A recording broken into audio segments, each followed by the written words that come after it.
Purihin po ang Panginoon.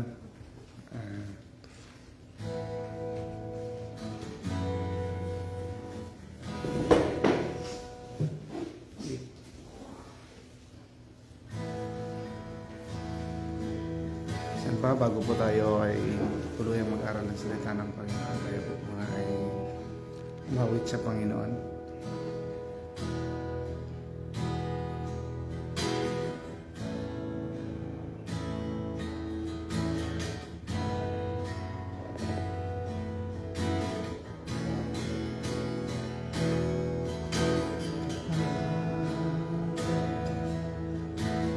At walang katulad ang Diyos.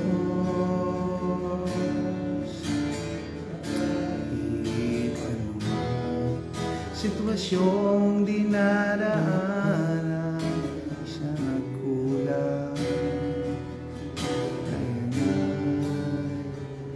Laan, minsan pa simula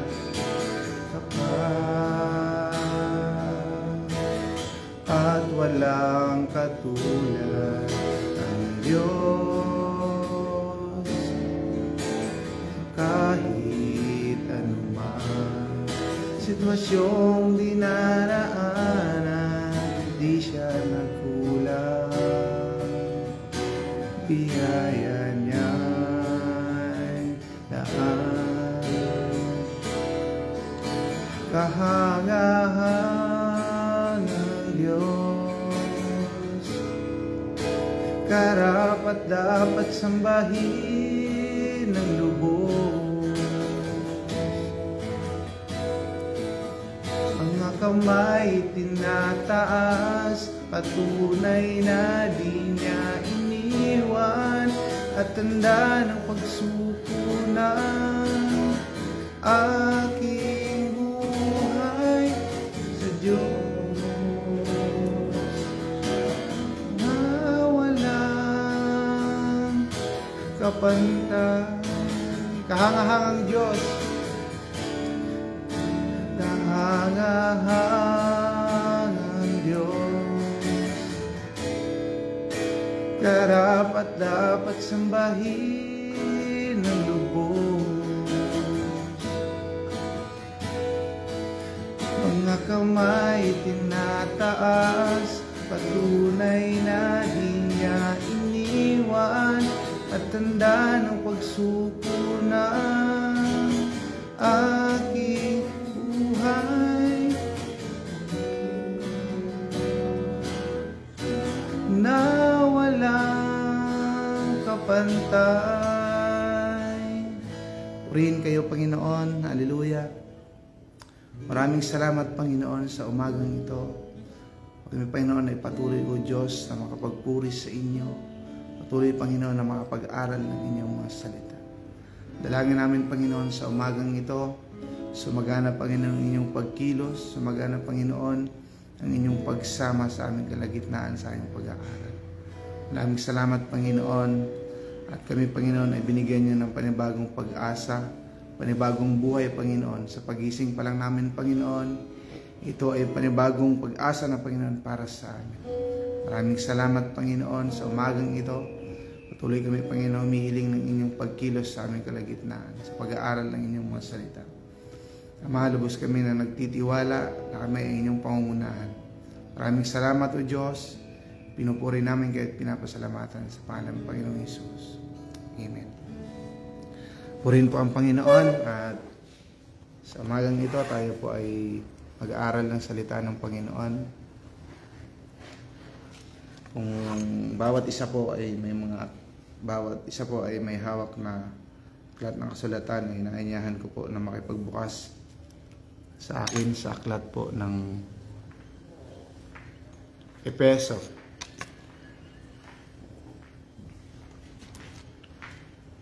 Ipagbukas po kayo sa aklat ng Efeso, chapter 4,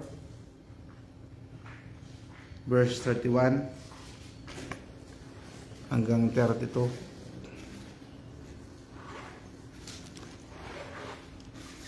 Efeso chapter 4, verse 31 hanggang 32.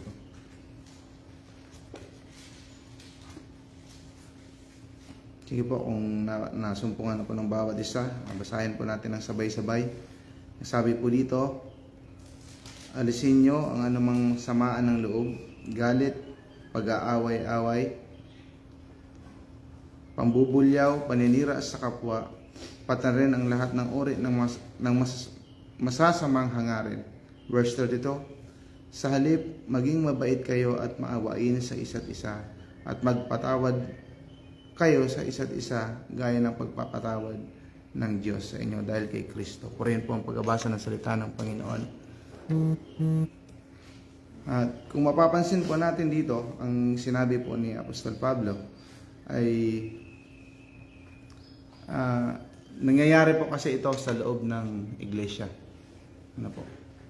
Minsan ay may ganitong tagpo na kahit nasa loob ng iglesia ay mayroon pa ring tawag dito, mayroon pa ring pagkakataon na may mga mananampalataya na hindi nagkakasundo sa loob ng iglesia. Ano po? At kung papansinin po natin, ang sabi ni Apostol Pablo, alisin na ninyo ang anumang samaan ng loob.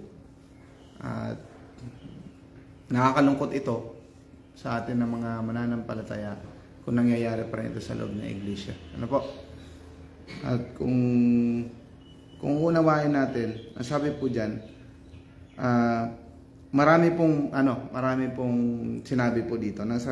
Sabi po dito, galit, pag-aaway-away, pambubulyaw, paninira sa kapwa, pati ng lahat ng uri ng mga hangarin. Ano po?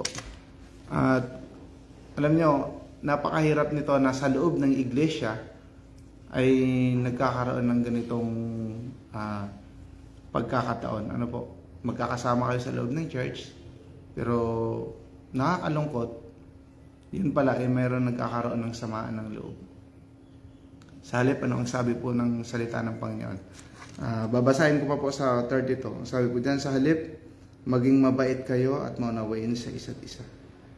Mapagpatawad kayo sa isa't isa kagaya ng pagpapatawad ng Diyos sa inyo dahil kay Kristo. Ano po? Alam niyo mga kapatid, sa atin ng mga Kristiyano o mga naglilingkod na sa Panginoon, dapat yung ganitong pamumuhay ay nawawala na. Which is, ang pagmamahal ng Panginoon sa atin ay napakasagana. Amen po ba? Ang pag-ibig ng Diyos sa atin ay napakasagana. Kaya dapat bilang mga Kristiyano na mga tagasunod na sa Panginoon, dapat sa atin ay nakikitaan talaga tayo ng pagbabago na ng buhay. Hindi yung tagal mo na sa loob ng church, kunting mapagsabihan ka lang ng pastor, pagsabihan ka lang ng mga kapatid mo sa pananampalataya, ay nagkakaroon ka na ng sama ng loob. At minsan, nangyayari pa nga Kagaya ng sinabi po dito na alisin na ninyo ang anumang samaan ng loob, galit, pag-aaway. At nangyayari minsan, pagsasabihan tayo ng lingkod ng Panginoon, minsan sa sobrang sama ng loob natin, nabubulyawan pa natin. Dapat hindi na ganun yung mga Kristiyano. Ano po? Sabi nga ni Apostol Pablo dito sa Efeso pa rin, chapter 4, verse 1. Sabi po niya dyan, sabi ni Apostol Pablo, bilang isang bilanggo, dahil sa paglilingkod ko sa Panginoon, hinihiling kong mamuhay kayo ng karapat-dapat bilang mga tinawag ng Diyos. Amen. Dapat yung mga Kristiyano o mga lingkod na ng Panginoon na namumuhay ayon sa kalooban ng Panginoon, ay ganito na yung buhay natin. Sabi ni Apostol Pablo, hinihiling kong mamuhay kayo ng karapat-dapat bilang mga tinawag ng Diyos. Verse 2, maging mahinahon kayo, mapagpakumbaba, at maunawain at mapagpaumanhin sa mga pagkukulang ng bawat isa bilang pagpapakita sa pag-ibig ninyo. Amen. Verse 3, sabi dyan, pagsikapan ninyong mapanatili ang pagkakaisa nyo mula sa banal na Espiritu sa pamamagitan ng mapayapaan nyong pagsasamahan. Amen po ba? Ganito na dapat yung buhay natin bilang mga lingkod ng Panginoon. Amen. Kasi, Sabi ko nga kanina, ang totoo na naglilingkod sa Panginoon o talagang totoong anak ng Panginoon ay talagang nakikitaan ng pagbabago sa buhay. Amen po ba? Hindi yung ang tagal mo nang sa loob ng simbahan, ang tagal mo ng Kristiyano at tinatanggap mo na totoo kang Kristiyano, pero sa nguso lang, wala sa puso. Napakahirap po nun. Kaya sa atin ng mga mananampalataya na mga naglilingkod na ng totoo sa Panginoon, kumilos tayo ng totoong anak talaga ng Diyos. Amen po ba? Kasi ang Diyos natin mapagmahal, mapagpatawad. Hindi nga natin nakita nung nabubuhay pang Panginoon, hindi nga natin nabasa dito na nambubulyaw siya. Isang beses lang yun nung nagalit siya sa templo. Amen? Ang sabi po dyan sa verse 4, verse 4 hanggang 6, sapagkat iisang katawan lamang tayo na may iisang banal na espiritu at iisa rin ang pag-asang ibinigay sa atin nang tawagin tayo ng Diyos. Verse 5, iisa ang Panginoon natin, iisang pananampalataya at iisang bautismo. Iisa lang ang Diyos natin at siya ang Ama nating lahat. Naghahari siya at kumikilos na nananahan sa ating lahat. Amen. Purihin ang Panginoon. Kung totoo talagang nananahan sa atin ng Panginoon, dapat nakakitaan talaga tayo ng pagbabago sa buhay. Amen? Lalong higit sa atin na mga mananampalataya, sa ating mga pinili na ng Panginoon, maglingkod sa Kanya. Pag sa panahon na minsan kung itinatama tayo ng lingkod ng Panginoon, purihin ng Panginoon, magpatama po tayo. Amen po ba? Pasalamatan natin kapag itinutuwid tayo. Hindi yung minsan pag itinutuwid tayo, lalo pa tayong nagagalit. Hindi po ganun. Ang gusto ng Panginoon sa atin ay maging masunurin tayo sa Kanyang kalooban. Amen? Yan po, makipagbukas pa kayo sa akin dito sa aklat ng Lucas. Kasi ang sinabi po dito sa Lucas chapter 6 verse 27.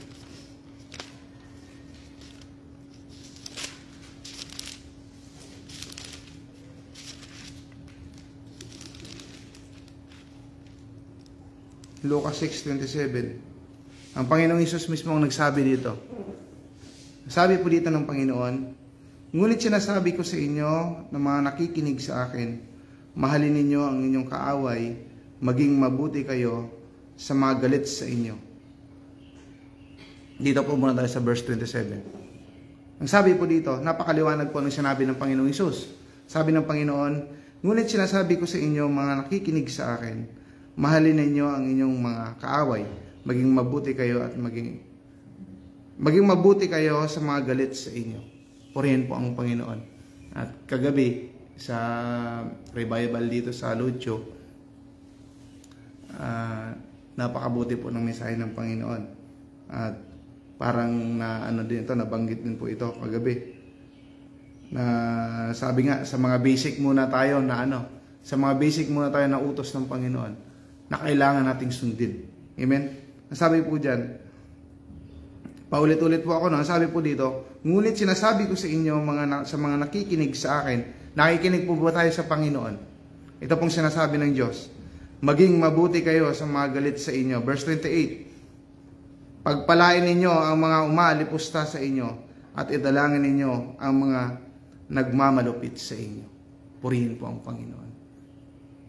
Sa halip pala na dapat tayo ay magkakaroon ng galit, sama ng loob sa mga tao na sa paligid natin. Itong sinasabi ng Panginoon sa atin, maging mabuti tayo sa mga galit sa atin. Amen.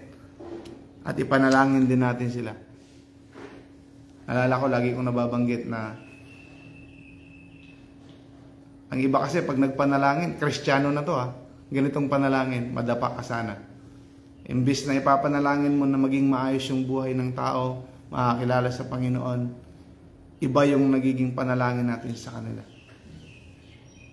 Hello mga Christian, pumilos po tayo ng totoo na talagang sa halip na mali yung ating pananalangin, gawin nating tama. Ipanalangin natin ng sa maayos na pamamaraan yung mga taong hindi pa nakakilala sa Panginoon. O kahit na nga yung mga Kristiyano minsan, Kristiyano na mismo ganun pa rin yung panalangin natin sa kapwa nating Kristiyano. Hindi po. Kung may pagkukulang yung kapatid natin sa Panginoon, kailangan natin tulungan sa panalangin na may tama yung pagkakamali nila. Ngayon po ba? May pagbukas pa po kayo sa akin sa Colossus chapter 3, verse 13. May sinabi po dito sa Apostol Pablo.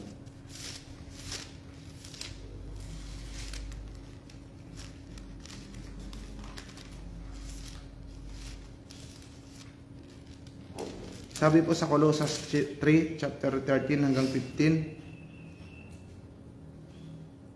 Sabi po dito, sabi ni Apostol Pablo, magpasensyahan kayo sa isa't isa at magpatawaran kayo kung may hinanakit kayo kanino man, dahil pinatawa din kayo ng Panginoon. Amen. Verse 13, sabi po dyan, magpasensyahan daw po tayo. Mga kapatid, lalo higit sa mga lingkod na ng Panginoon na kiniklaim natin na pinili tayo ng Panginoon, talagang anak tayo ng Panginoon. Mga kapatid, ito po ang kailangan nating gawin. Sa loob ng iglesia, pag mayroong hindi pagkakasundo-sundo o mayroong mga pagkakataon na merong sa maliit lang na bagay ay hindi na nagiging maayos. Kumilos po tayo bilang isang totoong lingkod ng Panginoon. Amen? Bigay natin yung pinakamabuti sa Panginoon. Na napakaliwanag na sinabi, magpasensyahan kayo sa isa't isa at magpatawaran kayo kung may hinanakit kayo kanino man, dahil pinatawad din kayo ng Panginoon. Ang Panginoon nga natin ay nagpatawad sa atin, tayo. Hirap na hirap tayo magpatawad. Amen. Gawin natin yung pinakamabuti. Kung ang Panginoon natin ay nagpatawad, how much more tayong mga tao, hindi tayo minsan napakahirap natin magpatawad. Minsan nasasabi natin, hindi mo kasi alam, kapatid, kung anong pinagdaanan namin. Hindi mo alam, brother, yung pinagdaanan namin. Hindi po. Mas matindi yung pinagdaanan ng Panginoon sa atin. Inialay niya nga yung buhay niya sa atin. Pinatawad tayo nung hindi pa tayo karapat-dapat. Tapos tayo, hirap na hirap tayo magpatawad. Tulungan tayo ng Panginoon. Nasabi po dyan sa 14, at higit sa lahat, magmahalan kayo dahil ito ang magdudulot ng tunay na pagkakaisa. Purihin ng Panginoon. Verse 15.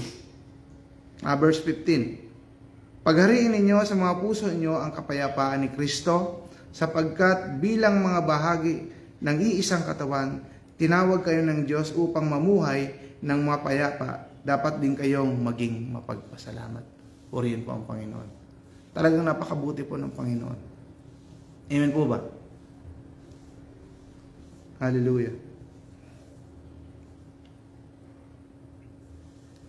Kung iisipin natin sa atin ng mga naglilingkod sa Panginoon, dapat tayo na mismo yung unang-una dapat na nakakagawa ng ganito. Tayo na dapat yung pinaka mabilis magpatawad. Dahil tayo yung nakaranas ng mas matinding pagpapatawad ng Panginoon. Napakalinaw naman po na sinasabi po dito. Ulitin ko po sa verse 14 hanggang 15. At higit sa lahat, magmahalan kayo dahil ito ang magdudulot ng tunay na pagkakaisa. Mga kapatid, magmahalan tayo sa loob ng iglesia. Dahil ito ang gusto ng Panginoon sa atin. Ayaw ng Panginoon, ang mga lingkod niya ay nagkakawatak-watak. Ang gusto talaga ng Panginoon na yung kanyang mga lingkod ay nagkakaisa sa loob ng iglesia. Kaya kung ano man ang nangyayaring hindi pagkakaunawan sa loob ng iglesia, patuloy tayo na humingi ng pagsama ng Panginoon, yung pagkilos ng Panginoon sa atin, na hindi magkaroon ng pagkakataon yung kaaway o ang dyablo sa buhay natin, na nagkakaroon ng minsan nagkakaroon ng pagkakawatak-watak. Sa halip maging maging masigasig tayo sa pag-ibig na binigay sa atin ng Panginoon. Sabi nga dito sa verse 15 paghariin ninyo sa mga puso nyo ang kapayapaan ni Kristo, sapagkat bilang mga bahagi ng iisang katawan, tinawag kayo ng Diyos upang mamuhay ng mapayapa, dapat din kayong mapagpasalamat. Napakaliwanag po. Sabi ng salita ng Panginoon, mamuhay po tayo ng mapayapa. Ito po yung gusto ng Panginoon sa atin. Huwag nating hayaan na makagawa ng hindi mabuti ang kaaway natin sa loob ng iglesia.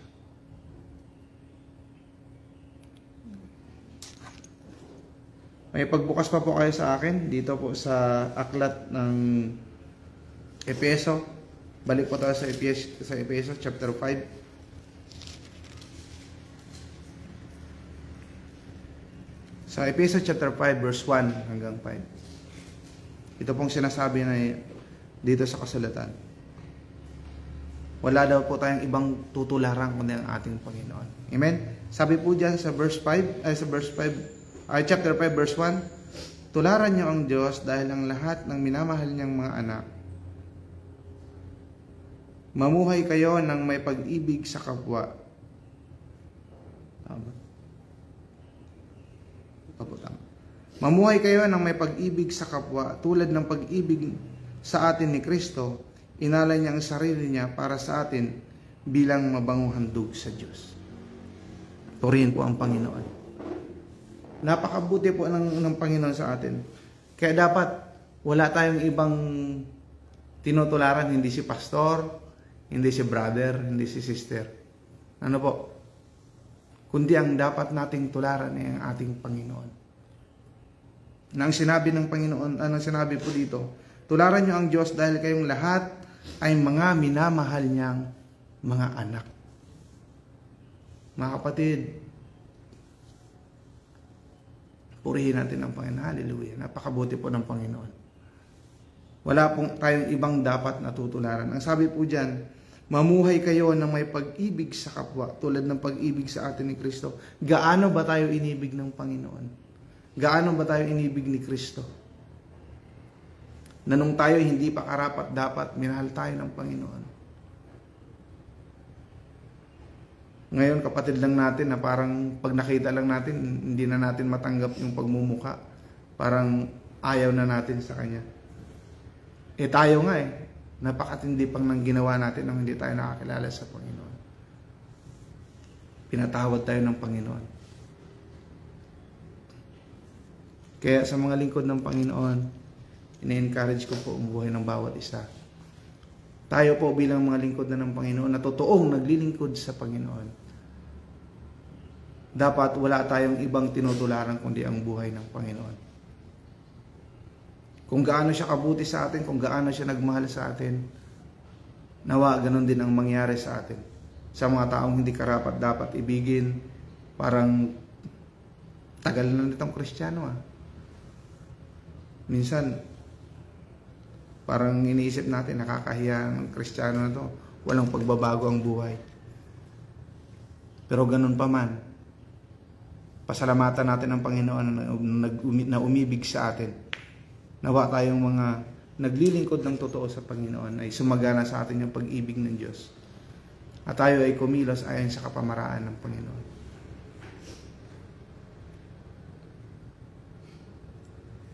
At salamat sa Panginoon. Ulitin ko po sa verse 2. Mamuhay kayo ng may pag-ibig sa kapwa tulad ng pag-ibig sa atin ni Kristo. Inialay niya ang sarili niya para sa atin bilang mabangong handog sa Diyos. Purihin po ang Panginoon. Nawa tayo rin ay mag-alay din ng buhay sa Panginoon. Gaya ng mga lingkod na nakikita natin, napakahaba ng pangunawa. Ako hindi ko naabutan yung Pastor Masaredo, pero pag napapakinggan ko yung mga turo ng pastor, talagang napakatindi ng pag-unawa niya sa mga membro, sa mga manggagawa na napakahirap unawain. Napakatindi niya kung paano siya mangunawa. Kaya sana sa atin din ang mga naglilingkod sa Panginoon, ngayon lalong higit sa atin, sa generation natin, sana ganun din Ganon din sana yung mangyari sa atin ng mga lingkod ng Panginoon. Hindi yung tayo paminsan yung mapagmataas, kundi magpakumbaba tayo at umunawa. Kung paano tayo inunawa ng Panginoon, ganon din sana tayo umunawa sa mga taong hindi pa nakakilala o kahit na sa nakakilala na sa Panginoon na mahina pa rin yung pananampalataya. Tayo dapat yung nakikitaan kung paano tayo umunawa dahil tayo ay mga lingkod ng Panginoon. Amen? At salamat po sa Panginoon. Yun lamang po ang mensahe ng Panginoon sa umagang ito. Maraming salamat sa Diyos. Tayo po ay yumuko at manalangin. Hallelujah. Hallelujah. Aming Ama, aming Diyos na mabuti, dakila, tapat at mahabagin. Maraming salamat, Panginoon, sa umagang ito. Napakabuti niyo, Panginoon, sa aming mga buhay. Dalayan ko, Panginoon, sa umagang ito, sa lahat narito, Panginoon. Kasama ko, Panginoon, sa lugar na ito, maging, Panginoon, sa live devotion na ito, Panginoon. Saan man, Panginoon, nakakaabot ang mensaheng ito. Dalangin ko, O Diyos, ang inyong mga salita, Panginoon.